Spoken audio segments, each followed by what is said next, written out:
This is the Loch at the back of the world.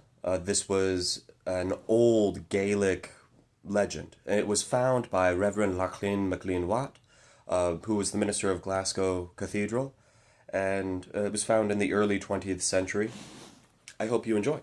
I apologize for any mispronunciations. The Loch at the back of the world is the sweetest place of all my dreaming. It was far away in ages long forgot that the waters under Morisig and the great hills up the glen said, "We must rise and seek the sea. We have heard the song of the ocean and the beating of his sorrow on the sands afar. Come, let us go and hear what he is saying all the long nights and days." So they rose and sought the sunlight, and trickled through the heather, and gurgled down the brae, and wild birds sang above them in their going, and like grasses trembled as they passed, and the irises, all queenly in the marsh, woke from their dreams, and wondering gazed abroad. And they gathered in a deep shady hollow under a moss-grown crag, and made a pool where the dun deer stooped to drink, and fairies peered, and saw their queer, quaint faces reflected under the stars.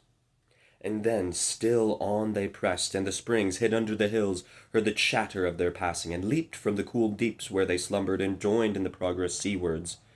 Great rocks and precipices barred the way, but the waters found a door, and washed away the shingle, and deepened the rough channels they had made, and then, with a laugh and a song, sprang on the way of their pilgrimage. And still fresh help came up from under the heather to force a way to the sea, and the fae and elves leered from the boulder and pool as they saw the steady ripples breaking the pride of rocks.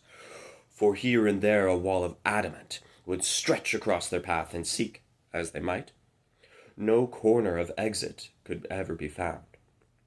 But ever they sought the higher level, and still the waters rose, and the stream became a pool, and deepened day by day, till it rose to the crest of the crag, and then with a roar of 1,000 echoes rushed in white foam like snow into the startled glen.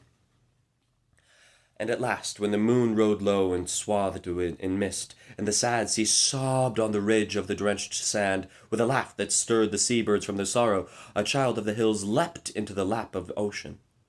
Great was the news that passed, and many the stories they told, that night and all nights forever. But the first was the sweetest of all, for it spoke of the heather, and the cool dewy brows of the hills at the end of the glen, to the old sad sea, bitter with brine and weary.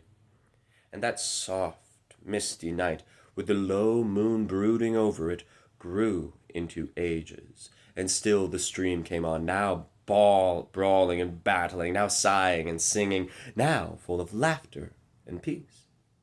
And the pools grew deeper and stiller, till the big hills saw their beauty reflected in fullness, with the sky and stars in their depths. And the fall became a torrent, and the hoarse roar of the past, with its passion and battle deep in its open throat. And the rocks crumbled and widened till the path of the stream to the sea was a path like the track of a dream, wild with great dark corries and gaunt ravines, and fair with smooth pebbly places and long lone tracts, and all the way the purple of the heather, the yellow gold, and the green of the moorland within. And one day man came into the solitudes, borne like a wave from the bosom of the sea, and he sat by the shore and sang strange songs of a land across the water, where men did not die. There was none to tell him the secrets of the glens, and what sweet shadows lay far up where the corries were, nor what the eagle cried to the deer on the crest of Morisig, but only the broadening stream with its song of sobbing undertones. So he listened. Still the stream sang on, not the sad song it sings today, with its sighing over dear, dead faces, and the sorrows of old shylings, and the memories of the fair women and brave men and children golden-haired among the grasses where they sleep forever in the glens. For the sorrow in this world, the stream has learned, gathers in quiet places like dust. To him, in the beginning, it sang only of beauty, brightness, and the solemn joy of the mountains, in the morning sunshine, or in the hour of gloaming, when the hills sit close together like kings and queens whose glory is departing, but whose majesty remains. So he sat and listened, and his heart sang with him, for he knew naught of sadness. Here I will dwell forever, so he sang. Streams of the mountains, sweet with the dreams of fairies, Ever and ever you shall sing your song for me. Ages are nothing, only your song is all.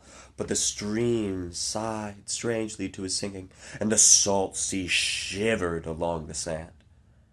So he came and went, and there was none to ask him of his coming or his going, and he brought no being with him to share the sunlight and the sea. And the echoes up the glen caught his song and flung it back to him again with laughter, as though they knew he dreamed. And yes, they knew the old solitudes. Their wisdom was a greater thing than he. Come to us, they cried. There are places for your tired limbs when you are weary.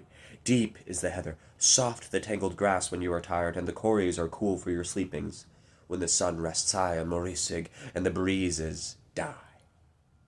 He knew not, but they knew. And he drew as they drew near each other in the shadows, and they laughed low laughter that had sobbing in it, like the moan of the water in the grass, till the deer in his covert woke in fear, and shook the dew from his fell, and fled like a haunting thing through the darkness. But he knew not the meaning of these, the signs and voices of sorrow. I am coming, O sweet fountains, where the stream has learned its songs, we sang, and forever through the ages I shall dream through music here. But they sighed, the ancient solitudes, for they saw and knew what the eye of men had never looked upon, nor the heart of man had known. So they made the heather deeper for his coming, and made the grasses softer for his bed, and the winds drew down near Morisig of the water, stirring the stream to music as a minstrel sweeps his strings. And the ripples bore it all down to him where he sat beside the sea, like bits of broken dreams and broken song. So, while the waves sighed sunwards, great weariness and yearning came across his soul. I am tired, O streamlet. I would learn your song and sleep. Softly the shadows sent their echoes. Sleep. So he rose and sought the heights, seeking the beginnings of the music, yearning for the fountain where the song had birth. Then let me slumber. I am weary here. He left the sea behind him till its cry sounded faint and far away, though he turned sometimes and listened to its calling up the glen. And in the dark he lay down in the bracken while the shadows and stars kept watch, but still he found not the fountainhead of song in that far land, till at last, full weary, in a corrie upon Morisig in the mount waters, he slept, and the air grew still and saddened into silence. And the sky grew dark and drew near the world, as though to listen through the breathing of the glens. And no sound broke on the night, no bird stirred in its nest, no deer in the heather, no sob of wind mourned among the pines, only silence, like slumber asleep, fell over all. And the waters from the heart of Morisig stole softly, without ripple, through the moss at the dreamer's feet. It was only God that knew his dreamings, and the sad hills know what God knows, hence their sadness in the gloaming, where the birds have stopped their song. But he slept on. The night passed, and a breeze stole through the heather and kissed his brow. And a leveret stood up and looked upon his face, for it saw that his eyes were veiled. And a deer came to the stream and gazed on his form and fled not. And the day stood still and said, Lo, this is death. But a grey linnet out of the rocks came down and perched upon his pale hand where it lay across his bosom, and it looked the sun in the face and sang to the world, woke to music. But the dead man did not wake.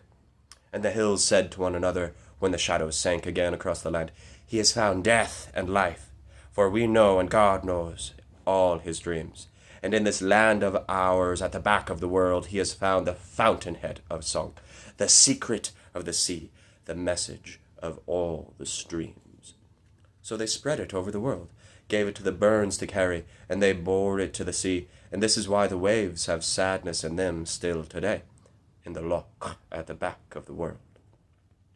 And the heather faded, and the grasses drooped, and the leaves dropped from the trees, and the dust out of the world blew into the glens and covered the dead man where he lay asleeping, and no man knows his grave.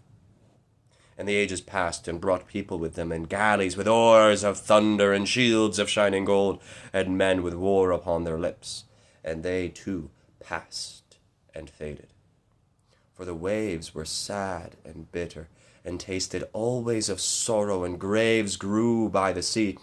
But still the stream sang on, and some who heard it with the ear of knowledge, which the wind and sun had spoken to, said that it sang of the dreams of him whose dust is in the heather, dreams of broken music, without a thought of dying, and lands across the waters where death was never known. And this is the secret of the sorrow of the Loch at the back of the world.